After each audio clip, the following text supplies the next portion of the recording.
100 கோவில் தேவையில்லை, தாயும் தந்தையும் போதுமே. ஊரில் உள்ள தெய்வம் எல்லாம் எங்கள் வீட்டில் வாழுமே. யாரும் இல்லை என்றுதான் இங்கு யாருமே இல்லை.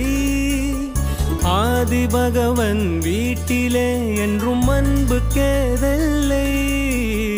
100 கோவில் தேவையில்லை, தாயும் தந்தையும் போதுமே.